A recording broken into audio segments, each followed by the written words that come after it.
பேர் என்ன?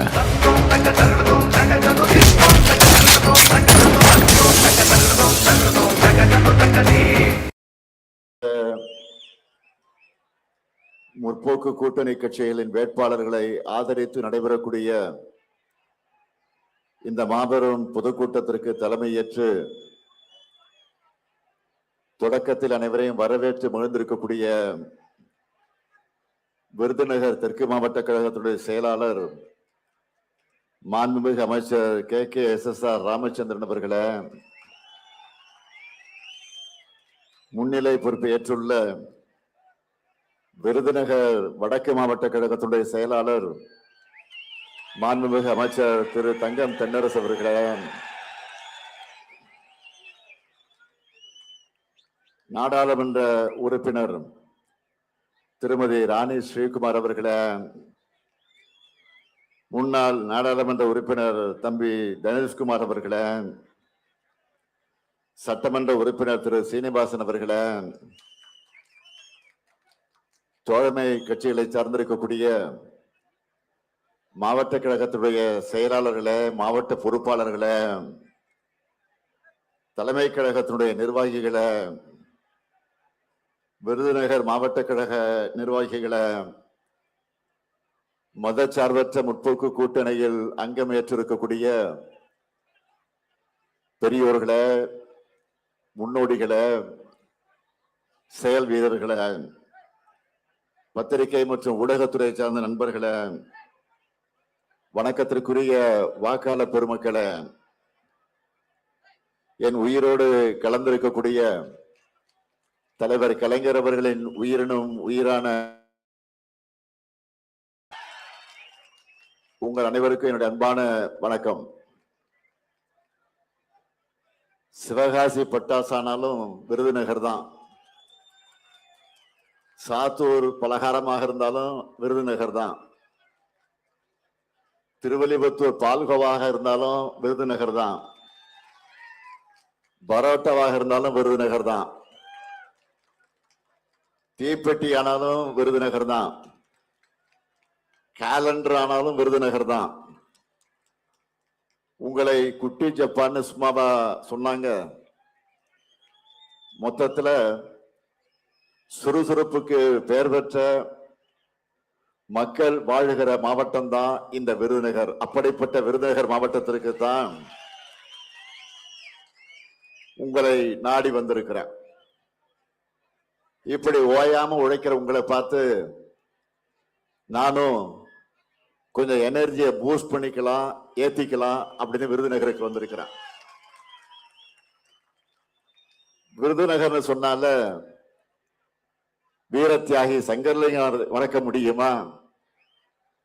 நமது தாய் நிலத்தை தமிழ்நாடுன்னு வாய் நிறைய நெஞ்சம் நிறைய பெருமை பொங்க அழைக்கணும்னு போராடி அதுக்காக உயிரை தந்தவர் சங்கர்லிங்கனார் அவர்கள். அவர் மட்டுமா?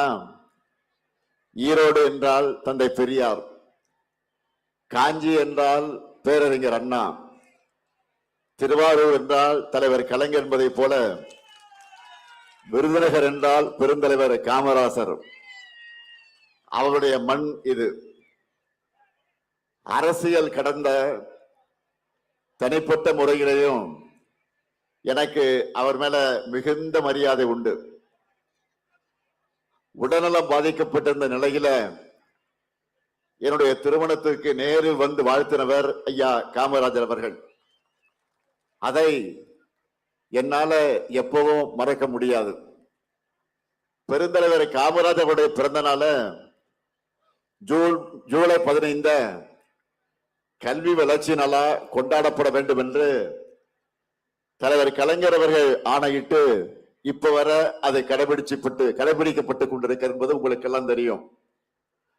அப்படிப்பட்ட தமிழ்நாட்டு மாணவர்களுடைய கல்வி கண்ணை திறந்த பச்சை தமிழர் காமராஜர் அவருடைய விருதுநகருக்கு நான் வந்திருக்கிறேன்.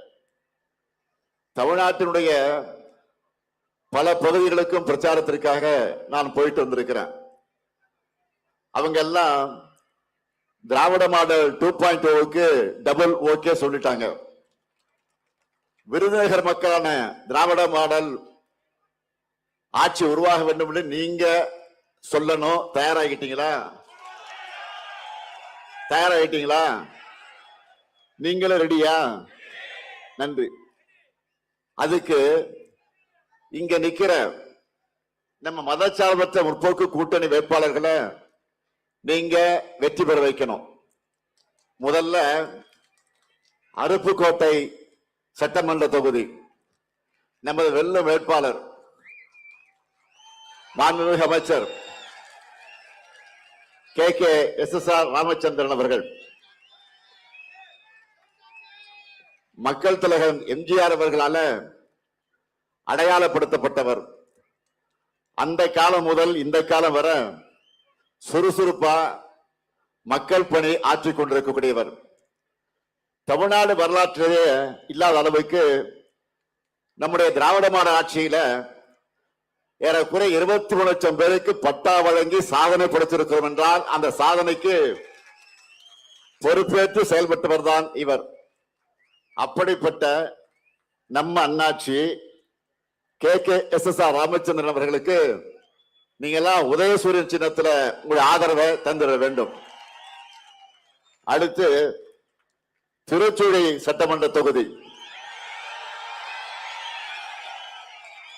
நமது வெல்லும் வேட்பாளர் மாண்புமிகு அமைச்சர் என்னுடைய இனிய சகோதரர் தங்கம் தென்னரசு அவர்கள். தலைவர் கலைஞருடைய அன்பு தூண், அது மட்டுமல்ல என்னுடைய வளர்ச்சிக்கு அடித்தளமிட்ட அண்ணன் தங்கபாண்டியனுடைய அருமை மகன் நம்முடைய தங்கம் தென்னரசு அவர்கள்.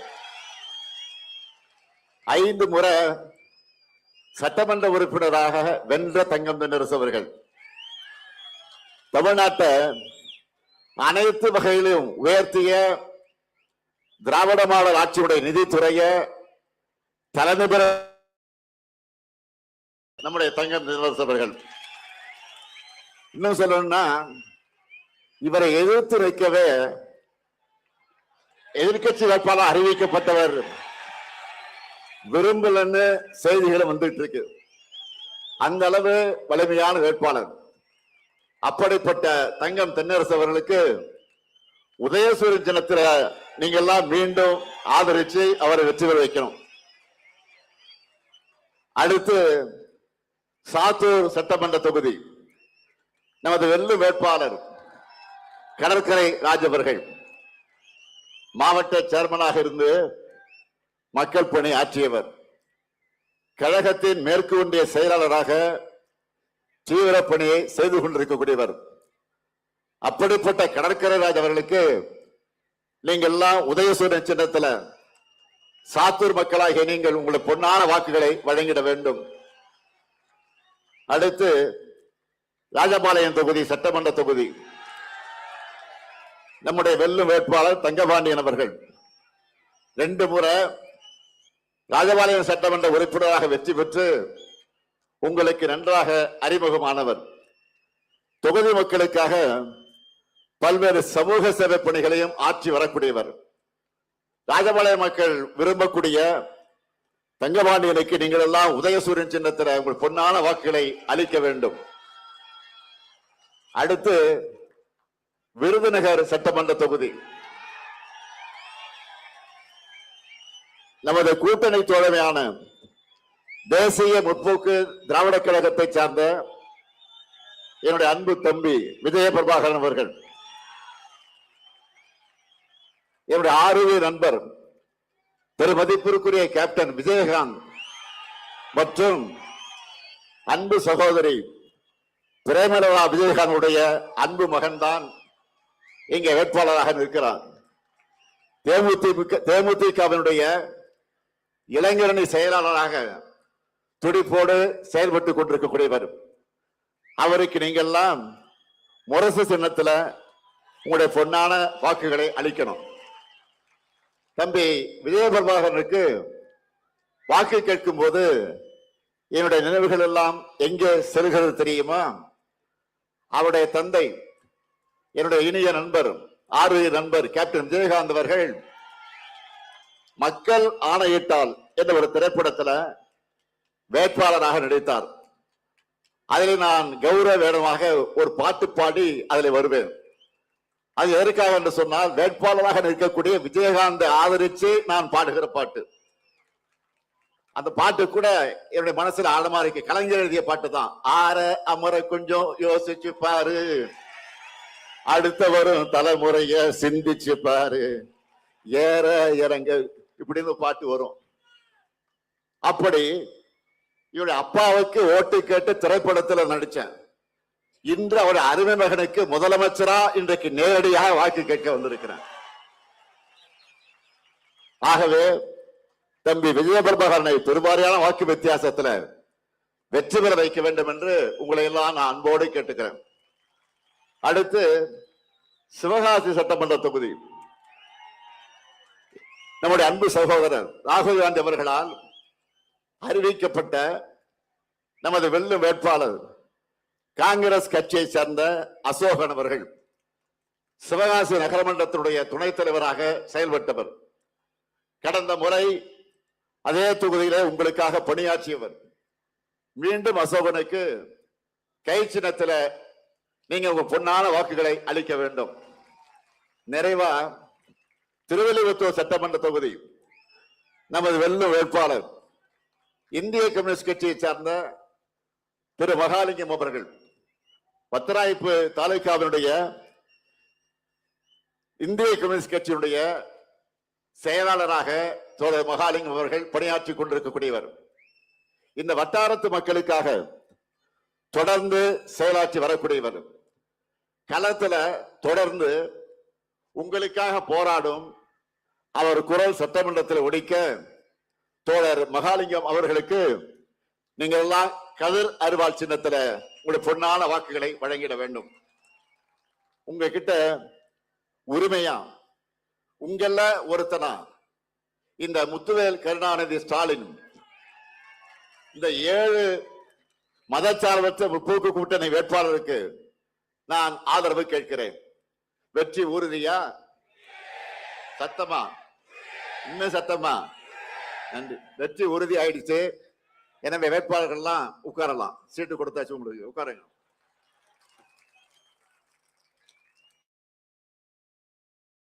மருது சகோதரர்கள் மாதிரி 2 வெயிட்டான அமைச்சர்களை உங்க மாவட்டத்துக்கு தந்து வளர்ச்சி பணிகளை இங்கே பல்வேறு காரியங்களை செஞ்சு தந்திருக்கிறோம் என்கிற பெருமித உணர்வோடு உங்க ஆதரவை நான் கேட்க வந்திருக்கிறேன். திராவிட மாடல் ஆட்சியினுடைய கடந்த 5 ஆண்டுகள்ல விருதுநகருக்கு செஞ்சிருக்கக்கூடிய சாதனைகளை சொன்னா நிச்சயமா சொல்ற அது ஒரு நாள் போதாது. அதனால சிலவற்றை மட்டும் நான் சொல்ல விரும்புறேன். திருச்சுழி மக்களுடைய நீண்ட நாள் கோரிக்கையை நிறைவேற்றி இன்னைக்கு புதிய பேருந்து நிலையம், சிவகாசி சிறுவலிவத்தூர் காலையில் இருக்கக்கூடிய சாட்சியாபுரத்துல புதிய ரயில் மேம்பாலம், அருப்புக்கோட்டை மற்றும் ராஜபாளையம் அரசு மருத்துவமனைகள்ல புதிய கூடுதல் கட்டடங்கள், முடுக்கன்குளம் துணை மின் நிலையம், காரியாப்பட்டி மற்ற திருச்சூழி வட்டங்கள்ல கண்மாய்கள் அணைக்கட்டுகள் மேம்பாடு, காரியாப்பட்டி வட்டத்துல தெற்காற்றின் குறுக்க புதிய அணை, பிளவக்கல் அணைப்பகுதியில பூங்கா, மேற்கு தொடர்ச்சி மலையின் அடிவாரத்தில் இருக்கக்கூடிய சுற்றுலா தலமான சாஸ்தா கோயில் அருவி பகுதியில மேம்பாட்டு பணிகள், இவை அனைத்துக்கும் மேலாக 40,000 பேருக்கு விருதுநகர் மாவட்டத்தில் பட்டா வழங்கப்பட்டிருக்கு. அது மட்டும் இல்ல, 1286 ஊரக குடியிருப்புகளுக்கு தாமிரபரணிய நீராதாரமாக கொண்டு கூட்டு குடிநீர் திட்ட பணிகள், இருக்கன்குடி மாரியம்மன் திருக்கோயில்ல 66 கோடி ரூபாயில அந்த மதிப்பீட்டுல திருப்பணிகள், விருதுநகர்ல ஒருங்கிணைந்த ஆயத்தாடைகள் பூங்கா, திருச்சூழியில புதிய சிப்காட் தொழிற்பூங்கா மற்றும் உணவு பூங்கா, அருப்புக்கோட்டை மருத்துவமனை மாவட்ட தலைமையிட மருத்துவமனையாக மேம்படுத்தக்கூடிய பணிகள், ராஜபாளையம் வட்டம் ஐயன்கொள்ளன் கொண்டான்ல 25 ஏக்கர்ல 15 கோடி ரூபாய் மதிப்பீட்டுல புதிய தொழிற்பேட்டை, திருவள்ளிபுத்தூர்ல புதிய பேருந்து நிலையம், திருத்தங்கல் பகுதியில போக்குவரத்து நெரிசலை சரி செய்ய அதை தவிர்க்க புதிய ரயில்வே மேம்பாலம் ஆகிய பணிகள் நடைபெற்று வருகிறது. திருச்சூழியில அரசு கல்லூரி வேணும்னு கேட்டீங்க, அந்த பணியும் தொடங்கியாச்சு. இன்னும் உங்களுக்கு என்ன வேணும்னாலும் சொல்லுங்க, விருதுநகருக்காக நிச்சயம் நான் செஞ்சு தருவேன் என்ற உறுதியை தெரிவிக்கிறேன். இதே போல சாதனைகளை எதையும் சொல்ல முடியாம அவதூறுகளையும் தரம் தாழ்ந்த பேச்சுக்களையும் நம்பி பரப்புரை செய்து கொண்டிருக்கிறார் யாரு? எதிர்கட்சி தலைவர் பழனிசாமி அவர்கள். பழனிசாமின்னு சொன்னா அது பொய், பித்தன் அப்படிதான் வரும். பழனிசாமி சொல்லிருக்கக்கூடிய பொய்களை ஒரு புத்தகமே போடலாம், அந்த அளவுக்கு பொய்களை சொல்லிக் கொண்டிருக்கிறார். 5 முறை முதலமைச்சராக இருந்த நம்முடைய தலைவர் கலைஞர் அவர்களை பற்றி பச்சை பொய்ய பேசின பழனிசாமிக்கு நான் நெல்லையிலே அதற்கு பதிலடி கொடுத்திருக்கிறேன். தான் சொன்ன ஒரு பொய்யிலிருந்து தப்பிக்க அடுத்தடுத்த பொய்களை கூச்சமே இல்லாம சொல்ல தொடங்கி இருக்கிறார். என்ன சொல்லுகிறார்? பெருந்தலைவர் காமராஜருக்கு நாம் இடம் தர மறுத்தோமா, அதேபோல அம்மையார் ஜானகி எம்ஜிஆர் அவர்களுக்கு இடம் தர மறுத்தோம்னு உளதை கூட்டி இருக்கிறார். சங்கை கூட்டணியில் சேர்ந்த காரணத்தால அவங்கள போலவே வாட்ஸ்அப் வதந்திகளை வாந்தி எடுத்துக்கிட்டு இருக்கிறார். பெருந்தலைவர் காமராஜர் மறைவுற்ற போது சொந்த மகனை போல உடனிருந்து இறுதி நிகழ்வுகளை செஞ்சவர் நம்முடைய தலைவர் கலைஞர் அவர்கள். காமராஜருடைய திருவுடல தேனாம்பட்டை காங்கிரஸ் மைதானத்துல பொதுமக்கள் அஞ்சலிக்காக வைக்கலாம்னு சொன்னப்போ அவர் ஒரு கட்சிக்கு மட்டும் தலைவர் இல்ல, எல்லோருக்குமான தலைவர், முன்னாள் முதலமைச்சர் காரணத்தால ராஜாஜி மண்டபத்திலே தான் வைக்கணும்னு சொன்னவர் தலைவர் கலைஞர் அவர்கள். அவரை இன்று காந்தி மண்டபத்துல தகனம் செய்ய முடிவெடுத்து நள்ளிரவு மழையில நனைஞ்சபடி இடத்தை தேர்வு செஞ்சார். அவர் போன கார் லைட்டை போட்டு இரவு மழை பெஞ்சுக்கிட்டு இருக்கு, அப்போ அந்த இடத்தை தலைவர் கலைஞர் தான் தேர்வு செஞ்சார். அது மட்டும் இல்ல, முப்படை வீரர்கள் தூக்கிட்டு வந்த பெருந்தலைவர் காமராஜருடைய உடலை வாங்கி பீரங்கி வண்டியில வச்சது யார் தெரியுமா? தலைவர் கலைஞரும் அன்றைய கர்நாடக முதலமைச்சர் தேவராஜ அரசு அவர்களும் தான். அதே திமுக அமைச்சராக இருந்த ராஜாராம் ஆகியோர் தான். தகன மேடைக்கு அருகே கலைஞரும் இருந்தார். இதெல்லாம் வரலாறு. பழனிசாமி அவர்கள் சொன்ன போய் உண்மைன்னா அந்த காலத்திலே இந்த பிரச்சனை சர்ச்சையாக இருக்கும் அல்லவா, பத்திரிகையில் செய்தியாக வந்திருக்கும். ஆனா அப்படி எதுவும் நடைபெறவில்லை. ஆனா தமிழ்நாட்டு காங்கிரஸ் தலைவர்கள் எழுதின புத்தகங்கள்ல கலைஞரை பற்றி புகழ்ந்துதான் இந்த விஷயம் குறித்து எழுதியிருக்கிறார்கள். அதே போல ஜானகி எம்ஜிஆர் அவர்கள் மறைந்த சில நாட்களிலேயே ராமாவரம் தோட்டத்தில் இருக்கக்கூடிய எம்ஜிஆர் இல்லத்துல ஜானகி எம்ஜிஆருடைய படத்தை திறந்து வச்சவர் தலைவர் கலைஞர். ஆர் வீரப்பன், ராமசாமி உடையார், வழக்கறிஞர் NC ராகவாச்சாரி ஆகியோரும் உடனிருந்த நிகழ்வு. சில காலம் மட்டுமே முதலமைச்சராக இருந்த ஜானகி எம்ஜிஆர் படத்தை அதிமுக தலைவர்களை கோட்டையில, முதலமைச்சர் பிரதமர் வரிசையா இருக்கும் பாருங்க, அந்த கோட்டையில கூட மாட்டல. ஆனா தலைவர் கலைஞர் தான் 1996ஆம் ஆண்டு ஆட்சிக்கு வந்த பிறகு கோட்டையில அவங்க படத்தை மாட்ட சொன்னார். அந்த அளவுக்கு மதிச்சார். ஆனால் முந்தா நாள் அடிச்ச காத்துல முதலமைச்சராகி மக்களால் தூக்கி எறியப்பட்ட பழனிசாமிக்கு இதெல்லாம் தெரியுமா? தப்பு பண்ணா வருத்தம் தெரிவிக்கிறதா நல்ல மனிதனுக்கு இலக்கணம். அதை விட்டுட்டு மேலும் மேலும் பொய்களை சொன்னால் பழனிசாமி இன்னும் அசிங்கப்பட்டு தான் போவார். இப்ப புதுசா இன்னொரு பொய்ய சேர்த்திருக்காரு. என்னன்னா, அரசு ஊழியர்களை ஆசை வார்த்தை காட்டி திமுக அரசு ஏமாத்திடுச்சு என்று பழனிசாமி பேசியிருக்கிறார். அப்படி ஏமாத்தி இருந்தா அரசு ஊழியர்கள், சங்க நிர்வாகிகள் என்னை கோட்டையில வந்து சந்திச்சு நன்றி சொல்லி எனக்கு இனிப்பு ஊட்டி இருப்பாங்களா? சொல்லுங்க. நிறைவேற்றவே முடியாதுன்னு சொன்ன அதை நாம செஞ்சிட்டோம். அதை தாங்கிக்க முடியாத கடுப்புல பழனிசாமி இப்படியெல்லாம் பேசிட்டு திரிகிறாரு. லட்சக்கணக்கான அரசு ஊழியர்களை நாங்க மகிழ்ச்சியில ஆழ்த்தி இருக்கிறோம்.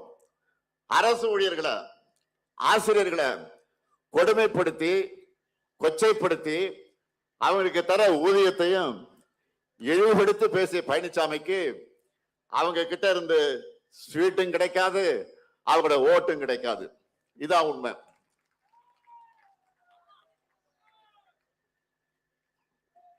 இங்க இருக்கிற நிதியமைச்சர் தங்கம் தென்னரசு உட்கார்ந்து இருக்கிறார். அதை எப்படியாவது நிறைவேற்ற வேண்டும் என்று எவ்வளவு முயற்சி எடுத்தோன்னு அவருக்கு முழு விவரம் தெரியும். நம்மோட வரிப்பணம் மொத்தத்தையும் வாங்கி பாஜக ஆளும் வடமாநிலங்களுக்கு ஒன்றிய அரசு கொடுக்கிறாங்க. இதனால் ஏற்படுத்தப்படுகிற செயற்கையான நிதி நெருக்கடி மீறி இந்த ஓய்வூதிய திட்டம் உள்ளிட்ட எல்லாவற்றையும் நாம நிறைவேற்றி காட்டி இருக்கிறோம். அரசு ஊழியர்களுக்கு மட்டுமா துரோகம் செஞ்சாரு? பழனிசாமி துரோகம் பண்ணாத தரப்பே தமிழ்நாட்டில் இருக்க முடியாது.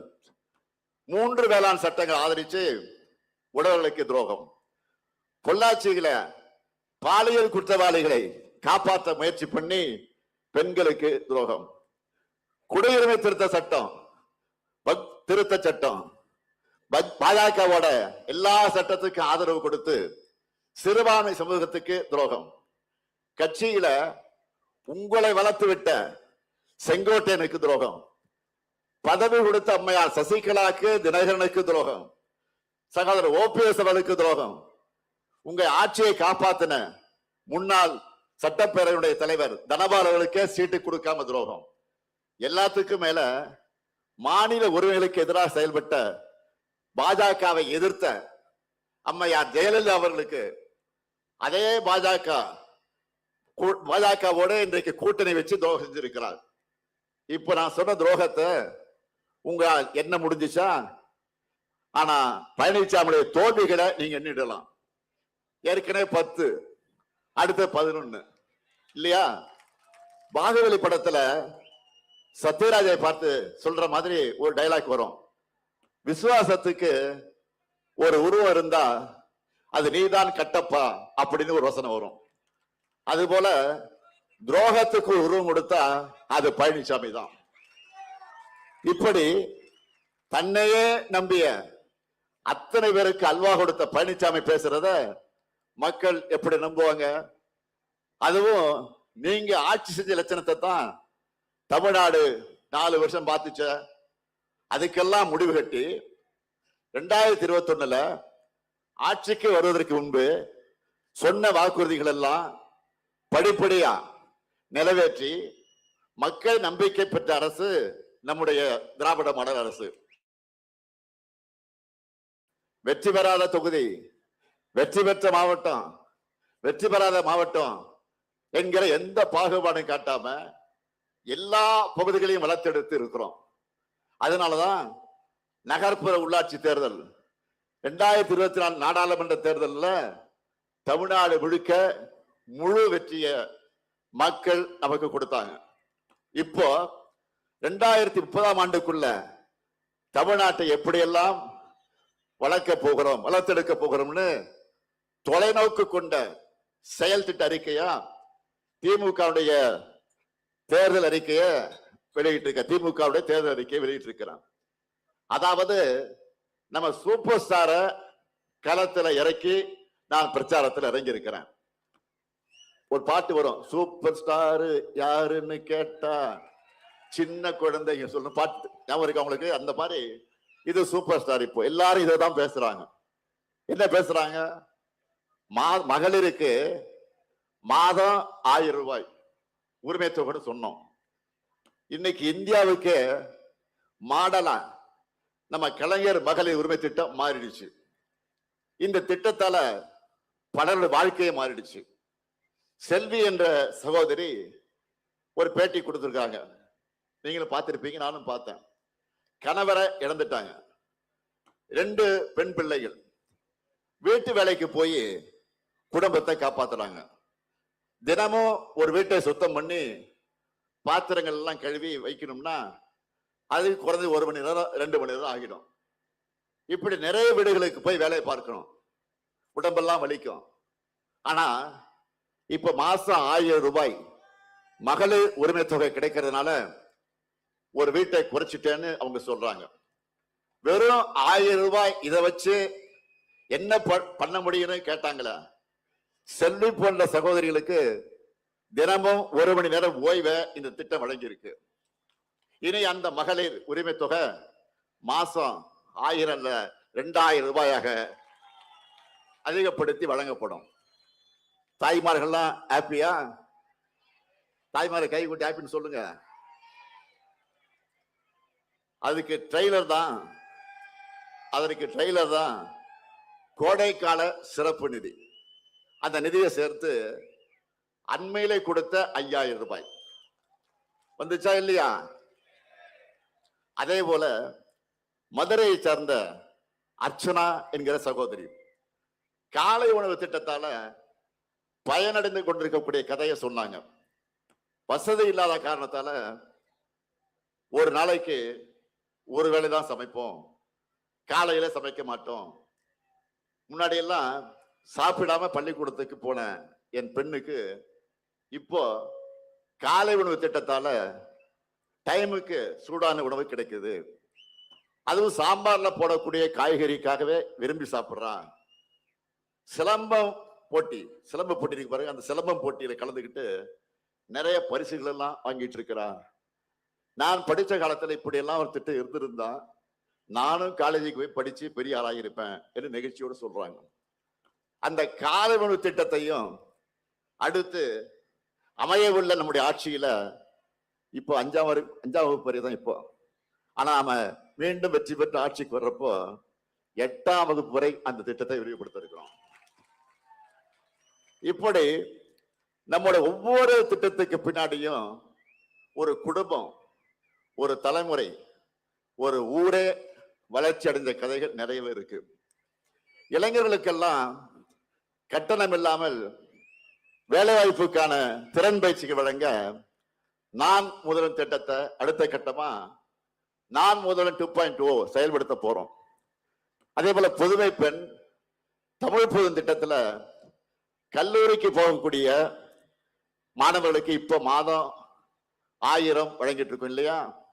இனி அதை 1500 ரூபாய் உயர்த்தி வழங்க போறோம். அது மட்டுமல்ல, மாணவர்களுக்கு 5 ஆண்டு காலத்துல வர இருக்கக்கூடிய 5 ஆண்டு காலத்துல 35 லட்சம் கல்லூரி மாணவர்களுக்கு லேப்டாப் கொடுக்க போறோம். முதியோர், மாற்றுத்திறனாளிகள், ஆதரவற்ற பெண்கள் என எல்லோருக்குமான உதவித்தொகையும் டபுள் மடங்காக உயர்த்தி வழங்கப்பட இருக்கு. எல்லா சட்டமன்ற தொகுதிகளிலும் முதல்வர் படைப்பகங்கள் அமைக்க போறோம். இது நூலகம் மட்டுமல்ல, மீட்டிங் ரூம், ஆபீஸ் ரூம், அதிவேக இன்டர்நெட் வசதி, எல்லா வசதிகளும் கொண்ட கட்டடமாக முதல்வர் படைப்பகம் இருக்கும். தனியார்ல ஆயிரக்கணக்கான செலவாகிற வசதிகளை மிக மிக குறைந்த கட்டணத்துல கொள்முதல் விலைய லிட்டர் ஒன்றுக்கு 5 ரூபாய் உயர்த்தி வழங்க போறோம். எல்லாத்துக்கும் மேல பெண்கள் ஒவ்வொருத்தரும் மகிழ்ச்சி அடையக்கூடிய வகையில ஒரு அருமையான திட்டம், ஒரு அல்டிமேட் அறிவிப்பை வெளியிட்டு இருக்கிறோம். என்னன்னு தெரியும் உங்களுக்கு? இல்லத்தரசி திட்டம். எல்லாரும் இதுக்காகத்தான் வெயிட் பண்ணிட்டு இருந்தீங்க. என்ன இல்லத்தரசி திட்டம்? 8000 ரூபாய் கூப்பன். எதுக்கான கூப்பன்? இல்லத்தரசிகளான நீங்க உங்களுக்கு தேவையான வீட்டு உபயோக பொருளை உங்க ஊர்ல உங்களுக்கு விருப்பமான கடையில உங்களுக்கு பிடிச்ச மாதிரி வாங்கிக் கொள்வதற்கான கூப்பன். புதுசா வாங்கிக்கலாம், பழசை கொடுத்துட்டு எக்ஸ்சேஞ்சும் பண்ணிக்கலாம். என்ன வாங்கணும், எப்படி வாங்கணும், எந்த கடை, எந்த கலர், எல்லாமே உங்களுடைய சாய்ஸ் தான். உங்க கனவு யாராவது தலையிட்டா விடாதீங்க, சும்மா உங்க இஷ்டத்துக்கு, உங்க சாய்ஸ் இது. இந்த கூப்பனை கொடுத்து என்னென்ன வாங்கலாம்? எதை விரும்பி கேட்கலாம் நீங்க? Washing machine, fridge, TV, grinder, mixie, microwave அவன், மின் அடுப்பு போன்ற எந்த பொருளையும் நீங்க வாங்கிக்கலாம். என்னை பொறுத்தவரை நம்ம குடும்ப தலைவருடைய வீட்டு வேலை சுமை பெருமளவு குறைஞ்சிரும். அதுதான் இந்த திட்டத்துடைய முக்கிய நோக்கம். இன்னைக்கு தமிழ்நாடு முழுக்க இந்த திட்டத்தை பத்தி தான் எல்லோரும் மகிழ்ச்சியா பேசிட்டு இருக்காங்க. ஒருத்தர் தான் சோகமா இருக்காரு. யார் அவரு? பழனிசாமி. இல்லத்தரசி திட்டத்தை கிடைச்ச வரவேற்பை பார்த்துட்டு இதுல திமுக காரங்க கமிஷன் அடிப்பாங்க என்ற அடிப்படை இல்லாம புலம்பிட்டு இருக்காரு. பணத்துக்கு பதிலாக கூப்பன் தரோம், மக்கள் கடையில கொடுத்து பொருளை வாங்கிக்க போறாங்க. இதுல எங்க ஊழலும் கமிஷன் வந்துச்சு? தன்னை போலவே பழனிசாமி எல்லோரையும் நினைச்சிட்டாரு. எது எப்படியோ இல்லத்தரசு அறிவிப்பால் எதிர்கட்சி தலைவர் பழனிசாமி இப்போ ஃபியூஸ் போன சாமி ஆயிட்டாரு. தேர்தல் அறிக்கையில இன்னும் சில அறிவிப்புகள் இருக்கு. தொழிற்சாலைகள் அதிகம் உள்ள நகரங்கள்ல பெண்கள் வேலைக்கு செல்வதை எளிதாக்கும் பொருட்டு 1000 குழந்தைகள் காப்பகங்கள் உருவாக்க போறோம். திராவிட மாடல் 2.0 பிற்படுத்தப்பட்டோர், மிகவும் பிற்படுத்தப்பட்டோர், சீர்மரபினர் ஆகியோர் தொழில் தொடங்குவதற்கு உச்சவரம்பு 30 லட்சம் ரூபாயாக உயர்த்தப்படும். கட்டுமான தொழிலாளர்களுக்காக தமிழ்நாடு முழுக்க 500 உழைப்பாளர்கள் கூடங்கள் அனைத்து வசதிகளோடு அமைக்கப்படும். மகளிர் சுய உதவி குழு பெண்கள் ஷேர் ஆட்டோ வாங்க மானியத்தோடு கூடிய வங்கி கடன் பெற்று தரப்படும்.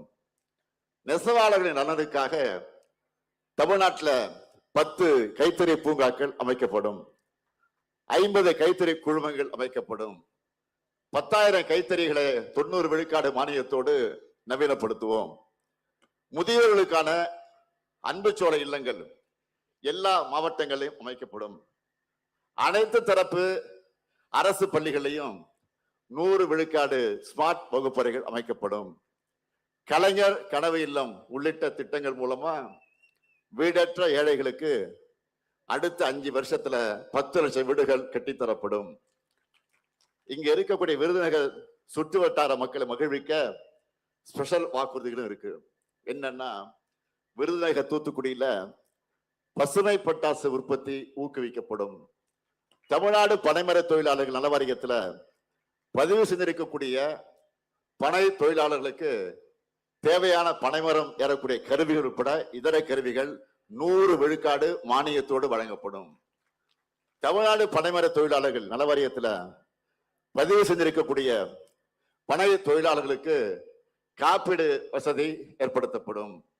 அவங்க குடும்பத்திற்கு கல்வி, மருத்துவம் ஆகியவற்றுக்கு கூடுதல் உதவிகள் வழங்கப்படும். இப்படி தமிழ்நாட்டின் ஒவ்வொரு துறையும் ஒவ்வொரு தரப்பினரையும் மனசுல வச்சு தேர்தல் அறிக்கையை ரெடி பண்ணி இருக்கோம். எப்படிப்பட்ட அறிக்கை இது? 6லிருந்து 60 வரை, பெண்கள் முதல் ஆண்கள் வர, இளைஞர்கள் முதல் முதியோர் வர. திமுக தேர்தல் அறிக்கை எல்லாருக்கும் பிடிக்கும், பிடிக்காதவங்களே இருக்க முடியாது.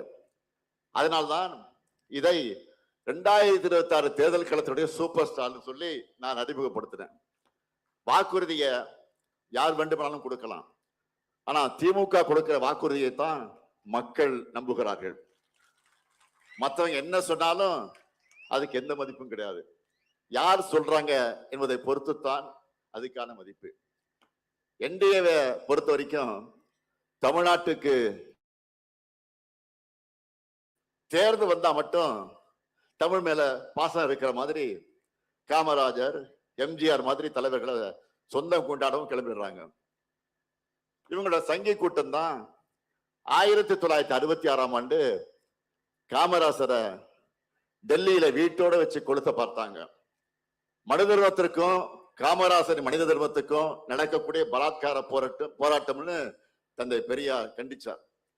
இப்படி காலந்தோறும் தமிழ் மீதும், தமிழர்கள் மீதும், தமிழ் தலைவர்கள் மீதும், தமிழ் பண்பாட்டின் மீதும் இவங்களுக்கு வெறுப்பு தான். இப்படிப்பட்ட தமிழின விரோதிகளோட பழனிசாமி கூட்டணி வச்சிருக்கிறார். பாஜகவுடைய ஒரே நோக்கம் தமிழ்நாட்டின் வளர்ச்சியை தடுக்கிறது தான். என்டிஏ ஆட்சி தமிழ்நாட்டுக்கு வந்தா என்ன ஆகும்னு நாம கற்பனை பண்ணி கூட பார்க்க வேண்டிய அவசியம் இல்லை. இந்தியா முழுக்க பாஜக புகுந்த மாநிலங்கள் என்ன கதியில் இருக்கு, பாஜக கூட கூட்டணி சேர்ந்த தலைவர்களும் கட்சிகளும் என்ன ஆனாங்கன்னு பார்த்தால நமக்கு பதில் கிடைச்சிரும். நாம இப்ப போராடுறது திராவிட முன்னேற்ற கழகத்தின் வெற்றிக்காக மட்டுமல்ல, ஒரு கூட்டணி கட்சியுடைய வெற்றிக்காக மட்டுமல்ல, தமிழ்நாட்டுடைய வெற்றிக்காக. மறந்துவிடக்கூடாது. தமிழ்நாடு அணியா டெல்லி அணியா என்கின்ற ஜனநாயக போர்ல அரசியல் விருப்பு வெறுப்புகளுக்கு அப்பாற்பட்டு விருதுநகர் மக்கள் அனைவரும் திமுக தலைமையிலான மதச்சார்பற்ற முற்போக்கு கூட்டணியை ஆதரிக்கணும். சொன்னதை செய்யும் தலைவர் கலைஞரின் மகனா கேட்கிற அருப்புக்கோட்டை சட்டமன்ற தொகுதியில நம்முடைய வேட்பாளர் KKSSR ராமச்சந்திரன் அவர்களுக்கும், திருச்சூழி சட்டமன்ற தொகுதியில நமது வேட்பாளர் மாண்புமிகு அமைச்சர் தங்கம் தென்னரசு அவர்களுக்கும், சாத்தூர் சட்டமன்ற தொகுதியில நமது வேட்பாளர் கடற்கரை அவர்களுக்கு, ராஜபாளையம் சட்டமன்ற தொகுதியில நம்முடைய வேட்பாளர் தங்கபாண்டியன் அவர்களுக்கும் நீங்கள் உதயசூரியன் சின்னத்தில் வாக்களித்து வெற்றி பெற வைக்கணும். அதே போல விருதுநகர் சட்டமன்ற தொகுதியில நமது தோழமை கட்சியான தேமுதிகவினுடைய வெல்லும் வேட்பாளர் நம்முடைய மதிப்பிற்குரிய கேப்டனின் மகன் விஜயபிரபாகரன் அவர்களுக்கு முரசு சின்னத்தில் வாக்களித்து பெருவாரியான வாக்கு வித்தியாசத்தில் வெற்றி வைக்கணும். சிவகாசி சட்டமன்ற தொகுதியில சகோதரர் ராகுல் காந்தியின் ஆதரவு பெற்ற காங்கிரஸ் கட்சியின் வேட்பாளர் அசோகனுக்கு கை சின்னத்தில் வாக்களித்து வெற்றி பெற வைக்கணும். ஸ்ரீவில்லிபுத்தூர் சட்டமன்ற தொகுதியில நம்முடைய தோழமை இயக்கமாம் இந்திய கம்யூனிஸ்ட் கட்சியை சேர்ந்த தோழர் மகாலிங்கம் அவர்களுக்கு கதிர் அருவாள் சின்னத்துல நீங்கள் உங்க பொன்னான வாக்கு அளிக்கணும். அமையவருக்கும் திராவிட மாடல் 2.0 ஆட்சியில எங்க சாதனைகளை நாங்களே முறியடைக்கக்கூடிய வகையில் ஆட்சியை வழங்குவோம். நாடு வளம் பெற, நல்லாட்சி தொடர்ந்திட ஆதரிப்பீர். மதச்சார்பற்ற முற்போக்கு கூட்டணி வேட்பாளர்களை வெல்வோம் ஒன்றாக, வெல்வோம் ஒன்றாக, வெல்வோம் ஒன்றாக. நன்றி, வணக்கம்.